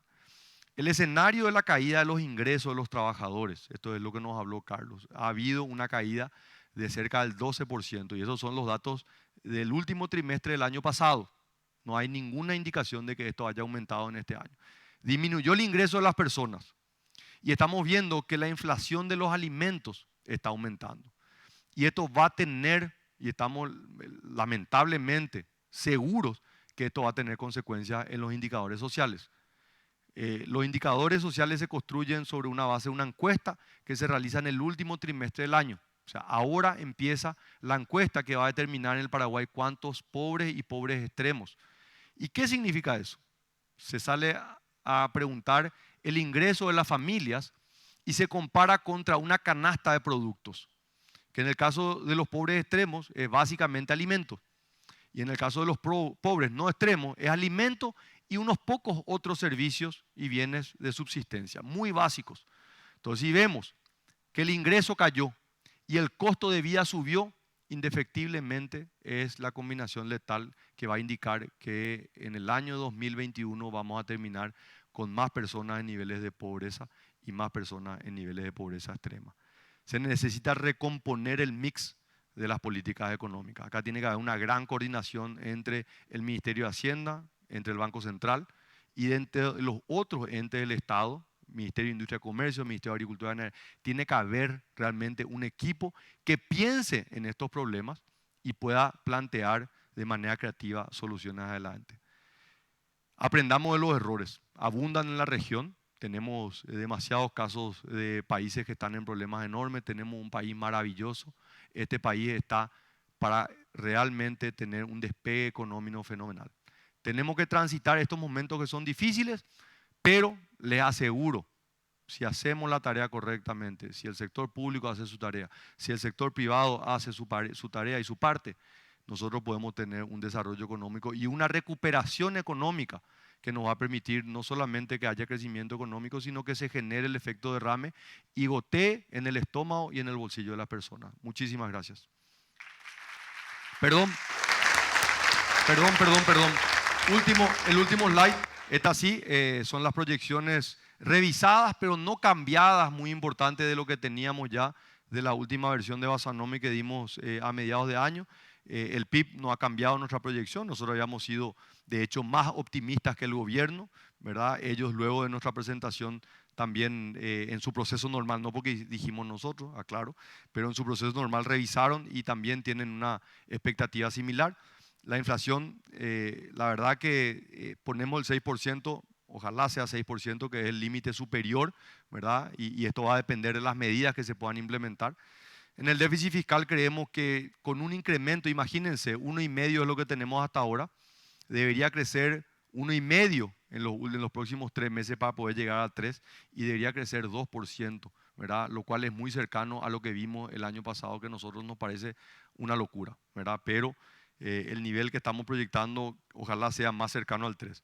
Y un dólar que en realidad nuestra proyección no ha cambiado, esto yo creo desde diciembre del año pasado, se mantiene en un dólar de alrededor de 7.000 guaraníes por dólar. Y ahora sí, le agradezco muchísimo y vamos a escuchar algunas preguntas, Carlos. Sí, tenemos algunas preguntas si es que alguien quieren hacerlo. No sean tímidos, no mordemos. Y ya acuérdense, pagaron. nadie está grabando, No, nadie... No, y aparte ya pagaron, Santi, así Sí. que es lo mismo. No se paga más. Buenas noches. Con relación a la inflación que están mencionando, que me parece realmente muy preocupante, ¿qué porcentaje de eso es totalmente importada por el aumento de las materias primas, fletes, petróleo y otras cosas, incluyendo lo que nos influencia, aumenta lo que nos afecta por el aumento del precio de nuestras exportaciones, básicamente agropecuarias? O sea, ¿cuánto podemos nosotros desde aquí controlar eso? Para responderte exactamente, yo sería muy irresponsable si te doy y no tengo un modelo por lo menos para estimar ambos. El punto que pusimos nosotros es de que, a diferencia de otras ocasiones en donde se incrementaron también el precio de las materias primas, lo mismo conseguimos controlar la inflación dentro del rango meta del Banco Central del Paraguay. ¿Y cuál es la gran diferencia que existe entre aquellas otras ocasiones cuando aumentaron las materias primas y ahora? Básicamente que en aquellas otras oportunidades la tasa de interés del Banco Central no estaba en 1,5, estaba en 6 o más arriba de 6. Y que la parte de la política fiscal, en lugar de tener hasta ahora un déficit anualizado de 3,8%, que es el último número que tenemos, teníamos un déficit máximo de 1,4%. Entonces, cuantitativamente te mentiría, pero yo creo que la flexibilidad que se le dio a las políticas macroeconómicas, que fue buena, sumado a la falta de una reacción para normalizarlos en tiempo y forma, es lo que nos está llevando a nosotros por encima del 6%. La banda, un poco para explicar, esa banda de fluctuación que tiene el Banco Central, que es 4 más menos 2, está exactamente pensado para que si vos haces una política razonable, política monetaria razonable y fiscal lógicamente también, vos puedas irte hasta ese 2%. Es decir, ese 2% fue construido de tal manera a poder absorber un choque de esta magnitud en las materias primas. Entonces, salirte de eso es porque hay algo que no lo estás haciendo bien. Y en nuestro caso ustedes vieron de que de forma un poco tardía el Banco Central empezó a ajustar su tasa. Nosotros desde diciembre ya veníamos advirtiendo. Una cuestión que Santi no mencionó, la otra vez que tocamos 7% en mayo del 2014. Pero nosotros habíamos empezado a subir la tasa en noviembre de 2013. O sea, mucho antes de ver la inflación disparada, porque la inflación en noviembre de 2013 estaba 4,4%, ya veíamos de que había que ajustar. Y el punto de partida era mucho más alto porque ya estábamos básicamente normalizados en diciembre. Entonces, acá se bajó muy rápido la tasa y se bajó en ascensor y se está subiendo en escalera. Y el déficit fiscal, la misma cosa. Se incrementó muy fuertemente al 6% y ahora estamos dudando en ajustarla. Y esos dos motivos, acá en Paraguay o en cualquier otro país del mundo, te lleva a una inflación más elevada. Un último punto para no aburrir de esto es, a veces se escucha, no, pero pasan todos los países del mundo. Y sí es cierto, en Estados Unidos 5,2%.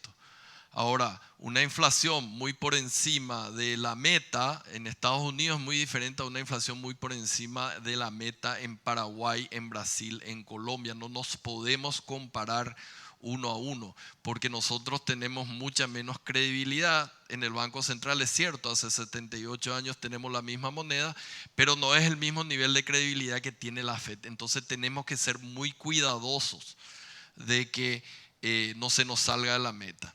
Y para terminar, entre el 2011 y ahora 21 pasaron 10 años.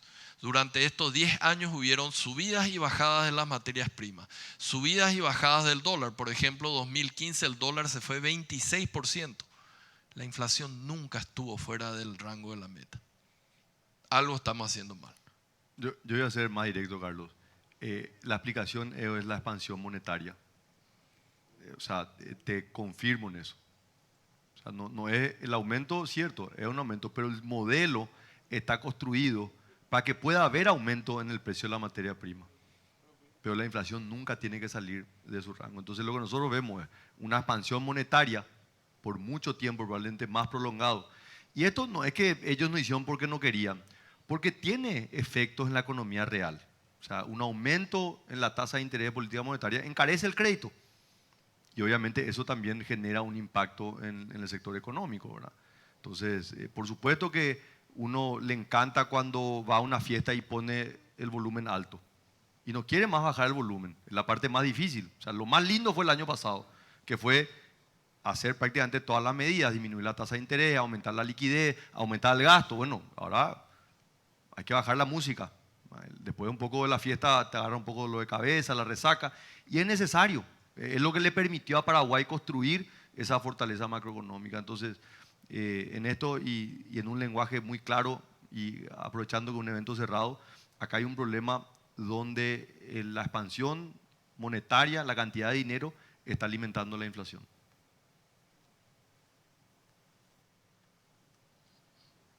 ¿Otra pregunta? Allá atrás. Muy buenas noches, muchas gracias por la presentación realmente impecable, así que felicitaciones a ambos. Quiero hacer una consulta relacionada a este factor del crecimiento del empleo a nivel sector informal. También hablaban decían cantidad, no quiere decir calidad, hablaban también del tema de los ingresos y también relacionado un impacto que suma efecto ahí, decían la escalada de precios a nivel de alimentos sobre todo. Y finalmente esto va a terminar impactando en los indicadores económicos, ¿verdad? Hay un factor ahí que a mí me preocupa mucho por el sector en el cual trabajo, en el sector importación, que tiene que ver el contrabando. Todo este contexto lleva aparentemente a ser un caldo de cultivo muy favorable para el fenómeno del contrabando, más sumado a todas las situaciones de control y todos los efectos que ya conocemos. ¿Existe alguna suerte de evaluación de impacto? ¿Se puede pensar en función a qué podría pasar en los próximos años con este fenómeno y los sectores impactados o afectados? Bueno, sector de contrabando, la verdad que es el tema permanente. Cada vez que tenemos un evento siempre nos preguntan sobre eso y afecta, digamos, a las empresas formales y por tanto a los trabajadores formales eso. Es reflejo, yo creo, también el auge del contrabando, entre otras cosas, aparte que Argentina está muy barata, ¿verdad? Si se levantara la frontera acá nos inundan. Por el hecho de que la gente se rebusca, tenés que acordarte de que la gran parte de la creación de mano de obra es cuenta propia y probablemente buena parte de esa cuenta propista que está ahí es justamente esta informalidad que está viniendo de actividades del contrabando que hay. Vamos a tener que sufrir todavía si es que no se controlan bien las fronteras. Yo creo que esos son tipos de medidas que tenemos que ver cómo combatirlas. Se necesita mucha voluntad política porque básicamente se saben más o menos los puntos de entrada y no es que te pasan a la noche y demás, a veces hasta de día te siguen pasando las cosas contrabando y más todavía se venden de día, ¿verdad? Muchos de ellos vemos en las calles y demás. Va a ser una preocupación porque a mí o a nosotros nos gustaría ver una creación de trabajo mucho más formal y para eso le tenemos que ayudar a las empresas formales. Y para eso necesitamos combatir este flagelo del contrabando que existe en este momento. Y que digamos a pesar del contrabando y que supuestamente debería ser más barato, no se ve reflejado tampoco en el índice de precios que habíamos mencionado. El precio de los alimentos está mucho más alto de años anteriores, entonces ni siquiera por ese lado podemos decir que bueno el contrabando abarata las cosas, porque realmente no ocurre eso. No sé, Santi, si vos querés agregar algo. Sí, la verdad, mi posición es bastante crítica en este punto, ¿verdad? Es siempre el contrabando un problema en el Paraguay, o sea, hace 300 años, ¿no? Es difícil, tenemos fronteras porosas, los ríos, y obviamente también depende de la voluntad del momento, ¿verdad? O sea, a nosotros también nos tocó tener que luchar con este flagelo, más derrotas que victorias. El problema cambiario que nos tocó también vivir hasta el 2015, que era el modelo que estaba en Argentina con tipo de cambio diferenciado, hacía que el diferencial sea gigante. Después cuando viene el gobierno de Macri y unifica o liberaliza el cambio, eso de alguna manera hizo mermar en algo el contrabando, ¿verdad?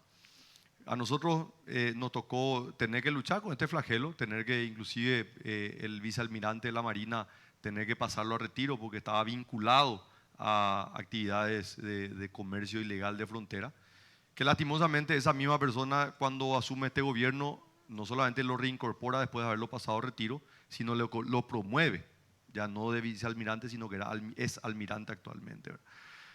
Y bueno, ¿qué vamos a hacer? Es lo que nos toca, ¿verdad? Pero sí, es un flagelo enorme, es un problema cambiario. Lo que nos queda es tratar de seguir haciendo bien las cosas de nuestro lado, darle herramientas a la aduana. Yo soy de la teoría de que la aduana tiene que formar parte de tributación, tiene que ser una sola unidad, una sola oficina pública y tienen que trabajar de manera coordinada. Hoy se trabaja como isla y eso obviamente también permite mucha de la discrecionalidad, ¿verdad? Así que yo creo que ahí hay un espacio enorme para mejorar en la gestión de ingresos aduaneros y de alguna manera también evitar que el contrabando sea tan pero tan grande. Y el último tema, mencionar también sobre esto, y creo que nos demostró algo muy lindo, ¿verdad? Y creo que Carlos también vos escuchaste la misma anécdota de un cliente del banco que nos contaba que en plena pandemia, ¿verdad? Él procesa aceite y tuvo que salir a contratar gente por primera vez en su historia. Vendía aceite como nunca antes había vendido, ¿verdad? ¿Y por qué? Y porque se cerraron la frontera. Efectivamente, en mayo del año pasado, y ustedes se acuerdan que ni al súper podíamos irnos, estaban militares en la calle. Entonces, cuando se controla, efectivamente no entra, ¿verdad? Entonces, creo que el desafío que tienen todos los gobiernos es mejorar el control de la frontera y obviamente aquellos que estén vinculados a actividad ilegal y tienen que ser removidos y sancionados con todo el peso de la ley. Ahí tenemos otra pregunta ya.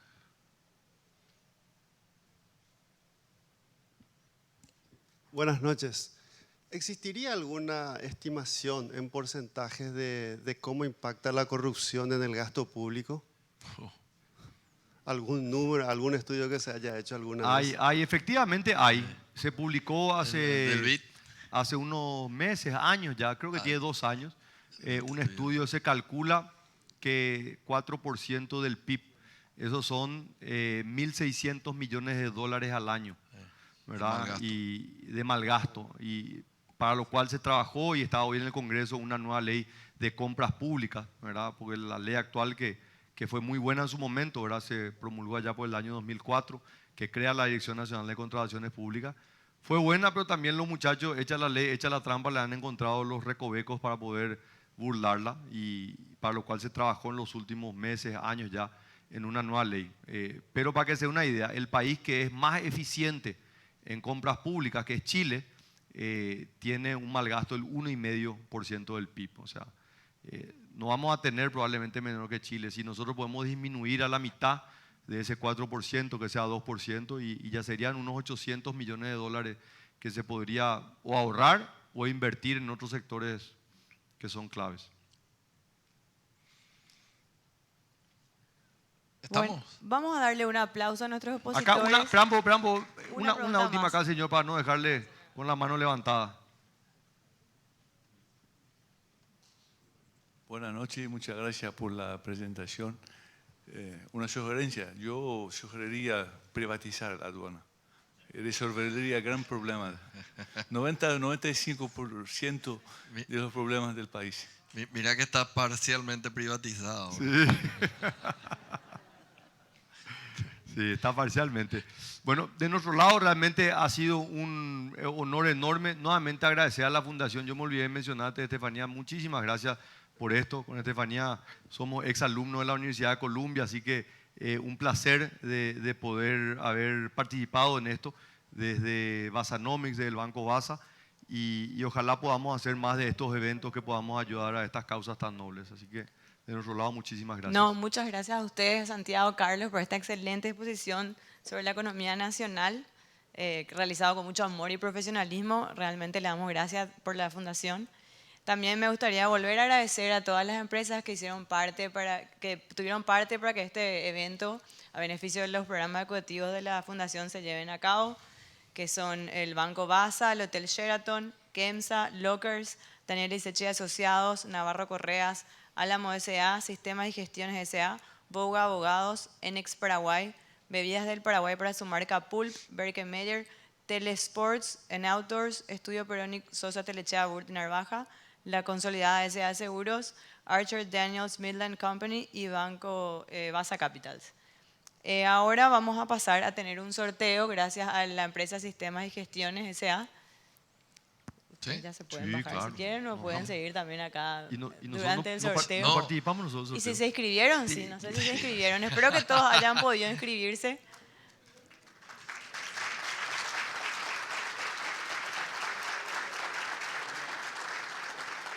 Invito al gerente Sebastián para que pase a realizar el sorteo, por favor.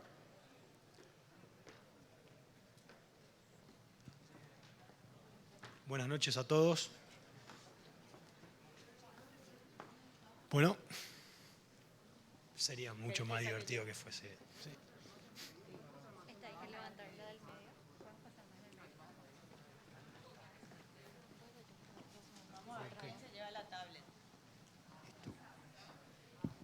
Del medio. Ahí está. La escribana podría pasar a verificar el sorteo. Claro, a Estefanía le puse. Bueno, la tablet va para Manuel Domínguez del Banco Basa.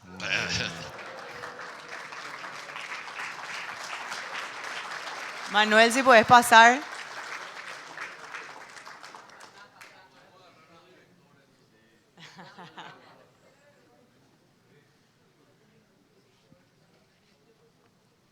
¿La tablet tienen acá?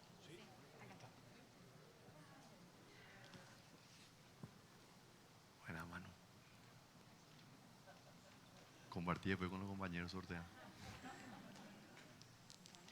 Muchas felicidades, Manuel. Está la foto, por favor. Foto mano a mano.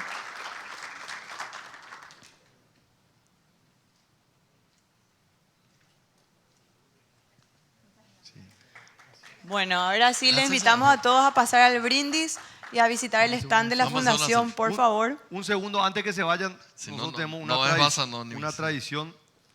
Por favor. Ah, claro, venite, la bañá vos foto, acá. el selfie. Vos venís acá con nosotros, vamos a hacer la tradicional selfie.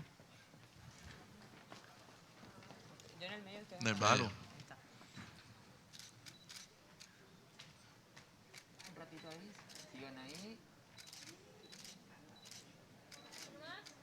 Muy bien. Vamos. Espectacular. Muchas Ahora gracias. Muchas gracias. Muchísimas Ahora gracias. sí, al brindis, por favor, y pasen por el stand de la fundación.